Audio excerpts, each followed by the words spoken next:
Karanlıktır, biz abdest de alamıyor. Hiçbir çaremiz yok ki bir yerde. Şeyler karanlıktır, biz gelip gene dönüyor, eve gidiyor, abdest alıyor. Bazı vatandaş geliyor, hiçbir şey yok. Abdest alacak, namaz kılacak. Valla belki namazsız gibi de şeyler eve gidiyor, namaz da kılmıyor. Bizim başında devlet diyor ki biz Müslümandır. Biz hakiki Müslümandır. Niye bütün kurumlara şeyler, alatı bilmem ne her şeyi veriyor. Tek cami. Allah için ya caminin ceylanı kesiyor. Böyle olur mu bu böyle devlet Müslüman ediyor olur mu? Bu Allah'ın malıdır, bizim malım değildi. Bizim devletten Allah'tan korksun.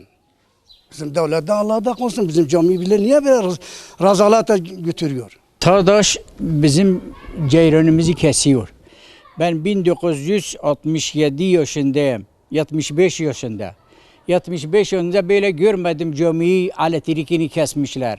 Daima devlet veriyor. Bir hafta ezan okuyor bu camide. Elektrik olmasa kimse gelemez. Birisi ezan okunmasa, elektrik olmasa gelir mi camiye? Klima olmasa sıcaktan duramıyoruz ki. Bak biz buradan oturuyoruz, orada namaz kıldığı zaman gidiyoruz. Orada duramıyoruz. Kur'an okuyamıyoruz. Pervanemiz vardı, istersen getirebilirsin, sen de bir gör. Onu da bile çalıştırmıyoruz biz. Onu geldi, frisilere kapattılar.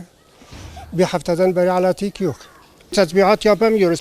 Sıcaktan dışarıya kaçıyoruz, geliyoruz. Bir çaresi olsun bunu.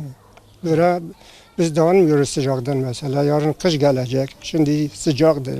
Sayın Cumhurbaşkanı'ya, bakanlığa hepsi sesleniyor. Bize sahip çıkın.